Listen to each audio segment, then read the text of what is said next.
Okay, thank you. I also have to say that I'm recording this. If you're not comfortable, turn off your video or leave the conference, but I am going to record this so that we can put this on our YouTube channel, which is another cool feature that we have now. So for those of you that have just joined, I'm going to mute you. Raise your hand, type in a question, start by typing something into chat. I'll read it out loud. David and Miriam, why don't you, let me see. I've muted everyone and I am unmuting. How is this sorted? Sorry, I've got the unmute. There's David moving around. David, why don't you go ahead and introduce yourself? Okay, hi, I'm David Leftwich. I'm a food writer, food historian, home cook, former advisory board member for Planet Forward and longtime supporter, and did a couple of pop-ups for Planet Forward early on. I'm also the president of the advisory board for Food Waste Texas. Okay. And Miriam, why don't you introduce yourself? I'm a mom and wife and home cook and teacher and musician, gardener. I really enjoy cooking, and Planet Forward Farms is the first Planet Forward Farms farm that ever started, is about half a mile from our home. We were at that dinner, David, when you did that pop-up. I don't remember who the cook was. And my daughter was just a baby in my sling. And I remember your daughter running around at that dinner. And just, I'm very passionate about knowing where our food comes from. I saw very early on when my kids were involved in gardening that they were more apt to eat the vegetables that they knew, they knew where they came from, or that they were involved in the growing of or involved in the cooking of. And I'm thankful that I have two wonderful eaters, so it's just, I'm just really excited about cooking really delicious food and knowing where my food comes from and having a relationship with the farmers and the people who grow it. Well, thank you, Miriam. Thank you, David. I'm Kathy Stewart. I've been a Planet Forward Farm Share member for about 7 years now. It was something, being a part of a farm share is something I'd always wanted to do, and the farm is right around the corner from where I live. And I am a classic person of, I don't know what to do. I'm living by myself. This is too much food. Help me, somebody. And so here I am today, so I can help talk about some of the pitfalls and some of the joys I've had being a farm share member. So if you've just joined, I've got you on mute for now. Type your question in the group chat. I'm going to start with the first question, and we'll just see where it goes. If we need to open it up to conversation, we will. But like I said, this is our introduction to Planet Forward in the 21st century. All right, Teresa says, how do you cook and prepare parsnips? Well, I love parsnips, and I mean, I usually either kind of almost treat them like anything you would do with carrots, you can almost do with parsnips. So I usually either roast them, or either roast or boil them, or they make a puree with them. They make a really good puree. You can mix some other stuff in with them. It is the one green, unfortunately, that you can't eat. I love to take, most root vegetables. Pretty much most root vegetables, you can also eat the greens, which is great if you get beets or turnips and it's got all the stuff still attached. But it is the one, parsnip greens are poisonous, so don't eat parsnip greens. What's your favorite, besides salt and pepper, what's the seasoning you would add to mashed parsnips? That's a good question, because it's been a while since I've cooked parsnips. They have such a unique flavor, but like maybe like parsley or just salt and pepper. I actually just really like the flavor of parsnips themselves, and so I would probably not season them that much, but I think something like any fresh herb you have handy, parsnip, parsley, the lemon sorrel, the French sorrel that you get, Oh, um, something that, like that. okay. Miriam, do you have any thoughts? Well, I completely agree with what David said about Okay. doing the same thing that I would do with carrots. I probably, if I landed with parsnips in a share, I would cut them up with other root vegetables and toss them together and then roast them. Raise your hand if Um, you've roasted vegetables. I can, Anybody that's on the call. So roasted parsnips, okay? All right, our next question is, and I'm gonna go through these because we do have a hard stop. And hopefully we can get through all the questions because they're coming in strong. All right, drum roll please. What do you do with Roselle greens? um, Go ahead, You want- Miriam. well, if somebody else wants to answer that, I'm not a big fan of Roselle greens. I can, so I'm gonna have to hand that over, but I think I'll have to hand that over. I just chop up greens and throw them in at the end of a soup. That's when there's a green I don't really love. And I will say that one of the gifts of being a longtime Farm Share member is embracing that sometimes the season provides us with greens that are just going to do really well in a particular season and climate. And I just say it's going in at the end of the stew, like Malabar spinach or a Roselle green. I'm not a big fan.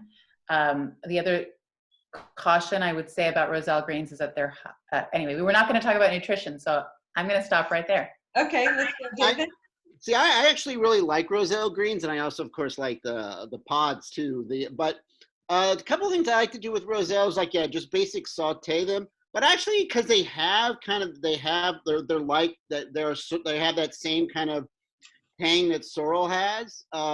So I actually like to use them. I'll also make a pesto with them, or take them and blend them with, say, if you're buying stuff in the farmer's market, like blue herons, chev, or risotto. A ricotta, or make a vinaigrette with them, or sometimes I'll use them like an herb because it does have that kind of tang and stuff.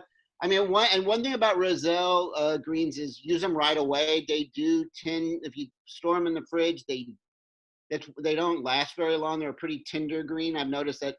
I kind of hate that when they're the end of the week and you're like, oops, I forgot to use these, and they're a little dark and brown. But yeah, I actually kind of like to use them as an herb as much.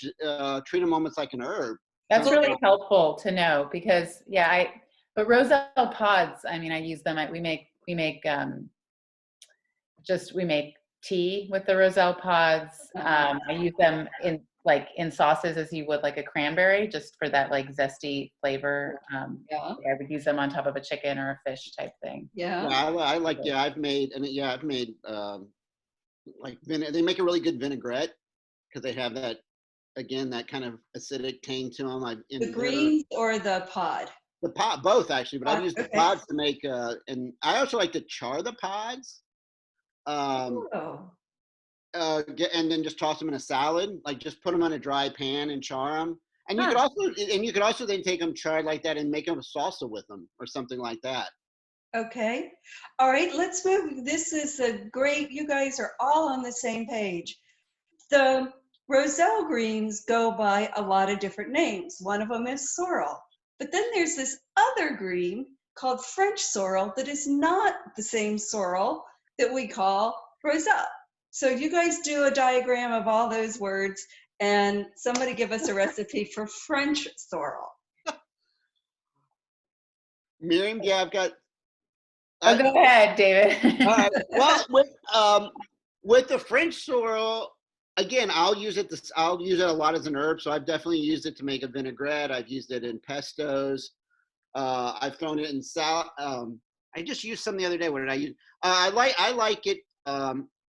I like it and just chop it up and add it to its salad. French sorrel to me doesn't really saute well.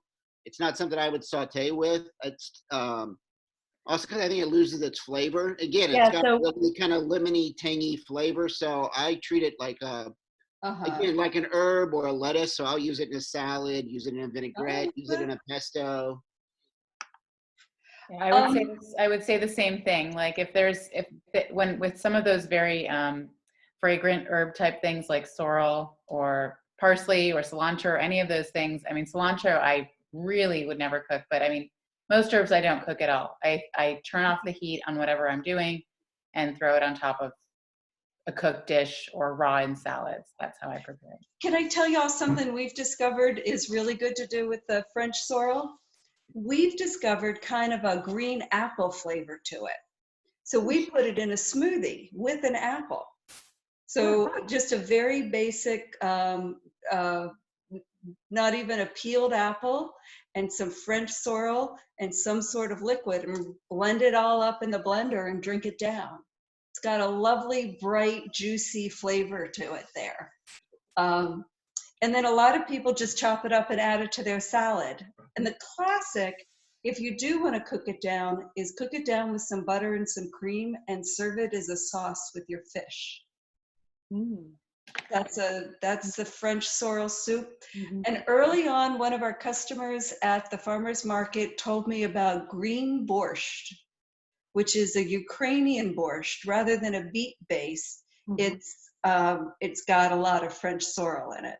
So there's your soup answer, Miriam. Oh yeah, thank you. Your soup.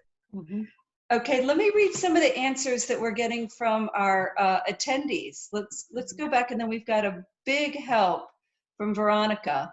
Want to put a reminder for the Roselle that our Planet Forward website, if you Google Planet Forward recipes, it'll go straight to the website. And we've got a word cloud with all the words that are in different recipes. And you can click on that and it'll take you to the list of recipes for that ingredient. That's from Rachel. Carly said a friend recently made parsnip muffins. So I guess like carrot cake, parsnip muffins. That could be really good. Jay says that he's roasted parsnips. Elizabeth says that French sorrel is great for salsa. Wow, that could be really good. With tomatoes and onions, Elizabeth? Let me unmute you, Elizabeth. Sorry, I'm trying. I can unmute myself. It's good to see you, Kath. Hi. It's nice to see you. Nice to see you too. Yeah. I'm going to keep on going through these questions while we have our time. The French sorrel I mixed with ground lamb and made kofta type meatballs. Ooh, Veronica, that sounds delicious. I've got some lamb in the fridge. So the big help, we've got two big questions for Chinese leeks and Chinese celery. Garlic chives. I don't know if we're talking about the same thing. Chinese leeks, Chinese celery, and garlic chives. But let's start with the garlic chives and Chinese leeks. I think they're very close. Again, with the garlic, I mean, the garlic chives, I would probably use them like as a garnish, or, you know, toss them in at the end of a stir fry, or you know, we talked about salsa, and the great thing about like a salsa or a pico de gallo or something like, or even a pesto, like all three of those things are things that there's you know, kind of traditional recipes, but those are great different techniques to use up any of these types of things, like French sorrel or like the chives and stuff, is because you can pretty much add anything, you know, to something like a pico de gallo or a salsa, or you know, some people might get upset because it's not traditional, but I you know, will definitely use those things for use it that way. And the again, with the Chinese celery, pretty similar. Of course, you can use that as a base as a soup. I mean, the leaves are really very strong celery flavor. So you can, again, use them as a base for a soup. You can throw them into flavor a soup or a stew. I like to Go ahead, Miriam. I like to use the Chinese celery as I would celery. I mean, it's a little bit stronger, but I would chop it up into, if you're making if you like to make a canned fish salad, like sardines or salmon or tuna. Yeah. Get that up and use it that way. Jay says he chops up Chinese celery really fine and adds it with shallots, baby bok choy, and a little cooking fat and meat, and serves it with Shandong noodles. Elizabeth posted her salsa recipe onto the Facebook page. Yay, Elizabeth. Rachel says that garlic chives are great in dumplings. And then I'm going to ask this one more specific vegetable question, and then I want David and Miriam to talk about their general approach to what they do when they get a share. Okay? So the specific vegetable is collard greens. I'm gonna offer up something that's a little bit different from what a lot of Southerners tend to do. They tend to cook them down completely. I have collards in my garden almost year round, and oftentimes I'll just cut them up really, really thin, and then put them in a bowl with a little bit of olive oil, lemon, or whatever. I'll use like a sour. So a sour could be apple cider vinegar, it could be balsamic vinegar. And then I just kind of massage it in, and then voila, you have your salad. You can chop up the garlic chives on top of it, and you have a fresh raw green for dinner. So that's good. That's my collard greens. Cool. David? Well, I mean, I tend to do it more the traditional. So, you know, I'll cook them down with bacon and crushed red pepper flakes and garlic, you know, or throw them into a stew, you know, throw them into a stew, or chop them up fine and mix it with sausage and then toss it with pasta, you know, or something like that. I mean, I love greens, and I have a few basic ways I tend to cook them. So, I mean, it's like, I haven't thought about doing that with collards, because I always feel like using them raw. I don't use them as much raw because they can be a little, if you get them when they're younger or tender, but sometimes once they get like to a certain, they're a pretty hardy green. I hear that. Yeah. I mean, it just depends on how, that I should probably have mentioned that. It depends on how tender they are. So I can't always do that, but if the younger greens are the smaller ones, that works. Show us your massage technique, Miriam. How do you massage your greens? I just get in there like this, and that's it. And then I don't lick my fingers afterwards. I wash them. Okay. I've used them. I blanch them. They're really nice with their long stem. And I get a pot of boiling water, and I dip it in the boiling water for just like that, and pull it out. And then I spread a nut butter or a hummus and a bunch of vegetables and roll it up like a spring roll or a burrito. That sounds delicious. That sounds great. That sounds like something my kids would eat. A way to sneak it in. So Miriam and David, you guys are Farm Share members, heavy market users. Just, you come home. I'm getting David a t-shirt that says Mr. Farmer's Market one of these days. What do you do do you cook from a cookbook? Do you cook from the internet? You're talking to David. You asked David first. Yeah. I tend to, I use cookbooks as inspiration. At this point, I tend to kind of wing it all the time. Like you know, either between whatever I've gotten. I mean, I tend to do more farmers market shopping, but I do farm shares sometimes. So I tend to wing it, and I kind of have have a few, like, especially during the week when you're in a hurry, or you don't have as much time. You know, I have like 3 or 4 kind of go-to basic dishes that are easily adaptable to whatever I have on hand. Can you give us an example?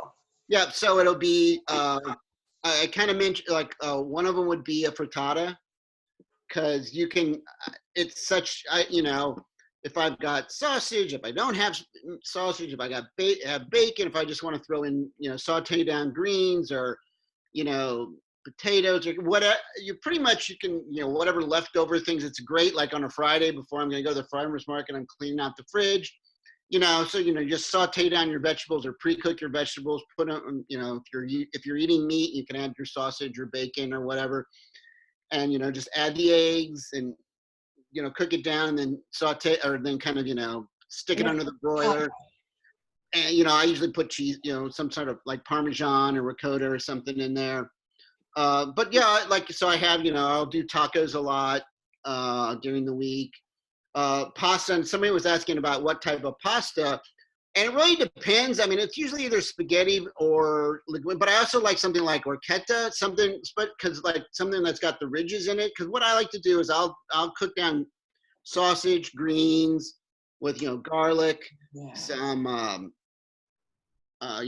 crushed red pepper flake. I might throw in some fish sauce in there. I might throw in some Parmesan and some ricotta or whatever if I've got some sort of cheese handy. And cook that down, and then once the pasta's ready, I've drained the pasta, then I'll dump in all the greens and sausage and mix it. And sometimes I'll even throw in a pesto with all those herbs we were talking about, so that it'll also be tossed with a pasta. So those are 2 or 3 of my, those are kind of my and then other times when I have more time, I'll be, more experienced. I like to make like with the roasted vegetable, or roasted vegetables are easy and roasted chicken or something. But I like to just have a few of those kind of really basics, and then just because they're the ones that are like are stir fry things that are really easy to substitute things for, and just be willing to if a recipe calls for Swiss chard and I don't have Swiss chard, but I have collard greens or beet greens or I'll just throw those in instead. But that's kind of it's usually my approach when I'm during the week and really just, trying to get food on the table. Okay. All right. And I noticed you said that your meals have some of all of the vegetables. It's not like you just make a broccoli dish or a carrot dish. It's carrots and greens and chives and celery and everything all in there. Usually it's more than one. Sometimes I'll focus on one thing, but usually I'll try to, because usually I've got plenty of stuff on hand, so I want to use it. It's also a great way to sneak in. Where's my daughter? Okay. It's a great way to sneak in. She's not as much of a vegetable lover as I am yet, and she's much better than I was at her age. But especially that's why I like to mix it with my tacos. If I have to make tacos, I usually throw greens in with it. I'll take a sausage or a ground meat, and then I'll put in dandelion greens or whatever, chopped greens, and maybe really finely chopped carrots. So I find it a good way to kind of hide vegetables and things. Okay. So I do tend to will mix, and often I do have a lot of stuff floating around the refrigerator, so I tend to put a lot of stuff in there to have it. Okay. Miriam, what are your tips? My tips are that, one of the things I like to do is when we come home, just make sure all the veggies get in the fridge, because if they sit out, then that's not. So I do I have a little bit of an order to it where the carrots and the roots kind of go all together, and then the greens kind of go all together in that way.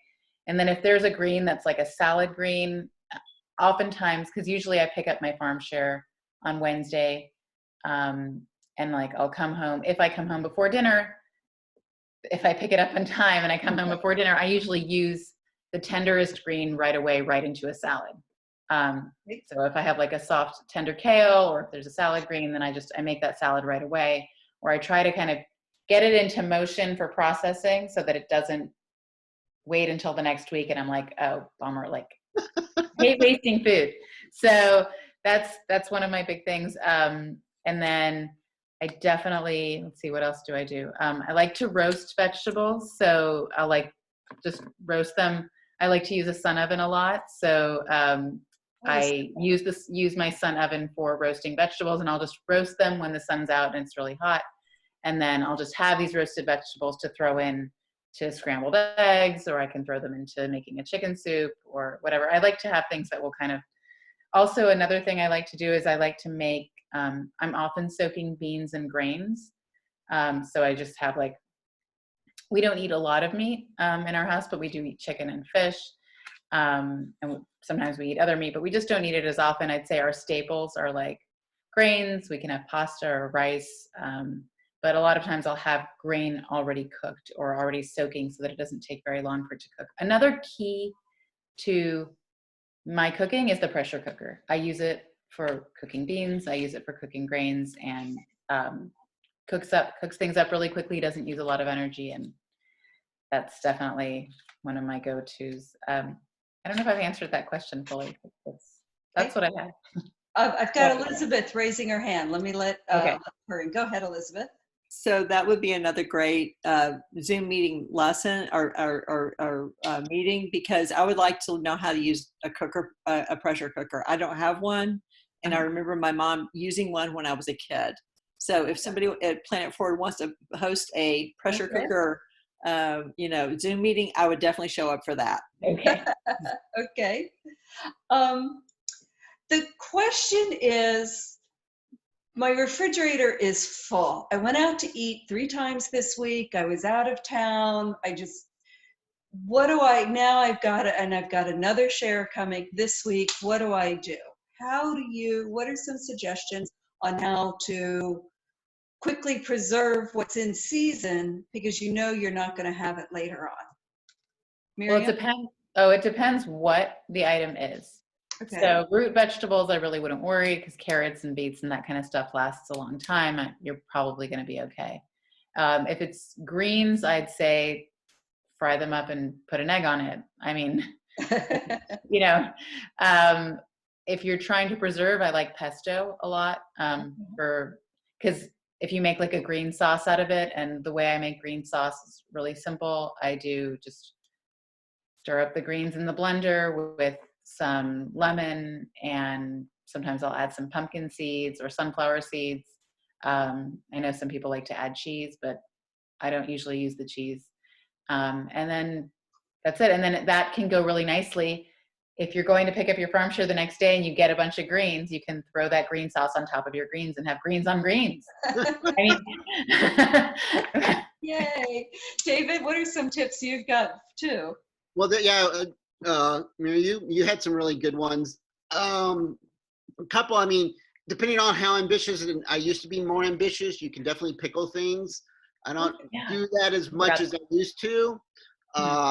Make stuff like kimchi or, ferment. I should probably get back to it. I used to do that a lot more, but I just haven't had I'm going to just interject on that to say that I totally agree with the pickling thing. Like, I guess it was 2 weeks ago, I got 4 heads of cabbage somehow. And I immediately went to town the next day. I had made 4 quarts of sauerkraut, one of which I'll probably give to Kathy because she's my neighbor.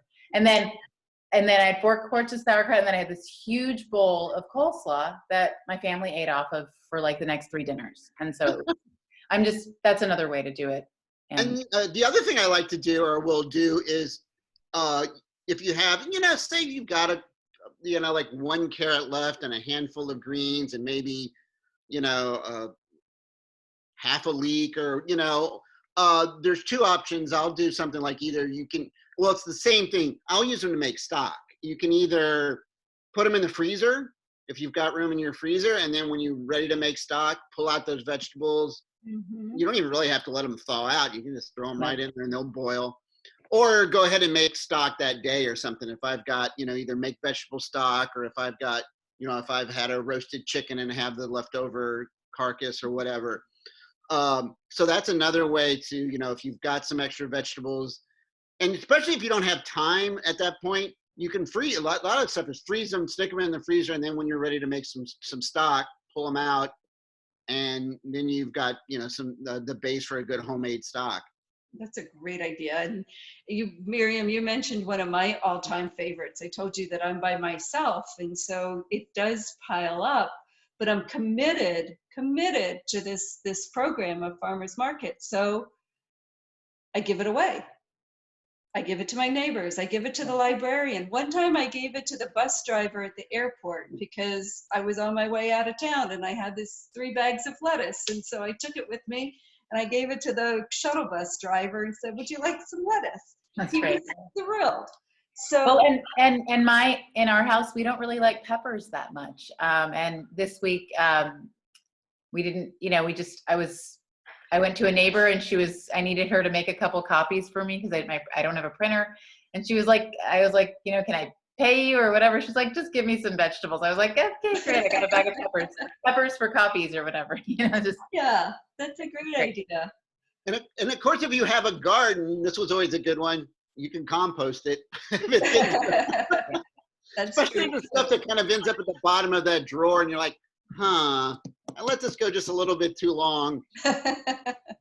And I see that as a last resort. I do think that if it can go into Yeah. a way somehow, then that's definitely my preferred option. Okay. But yeah, that is there. Well, I hope we've come to the end of our 30 minutes. We've got a few more minutes left on our Zoom if we want to keep talking. But I hope this has been valuable to you guys, just having a general conversation about what to do with your farm share. And I asked Miriam and David, in case this was helpful to you guys, if you had one cookbook that kind of jump-started your vegetable cooking, what would it be? Oh, so mine would be Mark Bittman's How to Cook Everything Vegetarian. Ah. Well,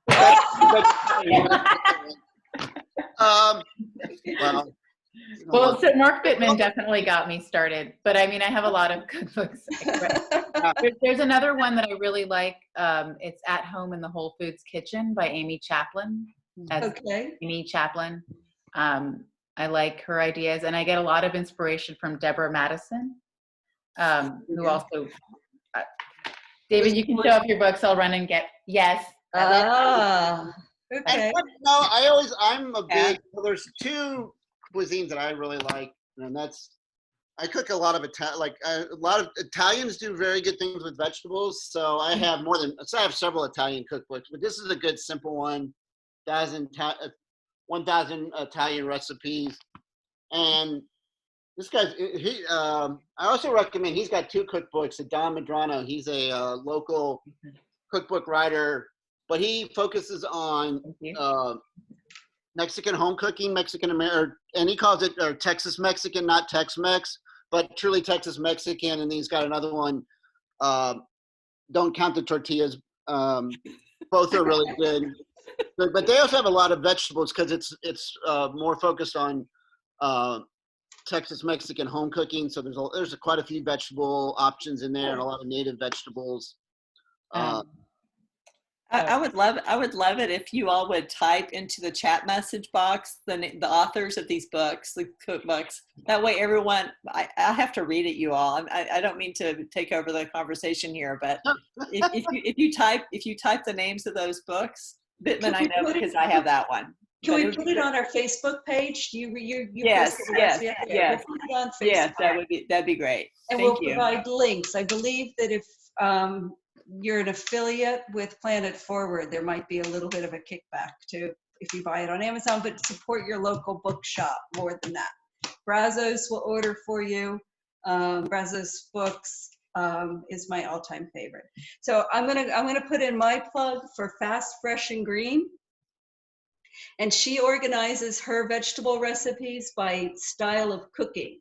So there's braising, and then there's a basic braising, and then there's basic roasting, and then there's basic grilling, and then she goes into a few specific recipes, but it's mostly about that technique just for vegetables. I've got some people, David's typed in a few, and then some of our attendees, let's see, Forest Feast Mediterranean, Carly, thank you. That's a great idea. Lots of thank yous, and thank you guys, because as much as David and Miriam and I like talking to each other, it's a lot more fun having you guys in here too. So thanks everybody for your time. There'll be a link to this to share with your friends, and then we'll post the cookbooks and any other questions you've had on the Facebook page. Are we good, everybody? Thank you. Happy vegetables. Happy Thursday. Thank you, Kathy. Thank you. Thank you, David. Bye-bye. Mañana. Y'all did a great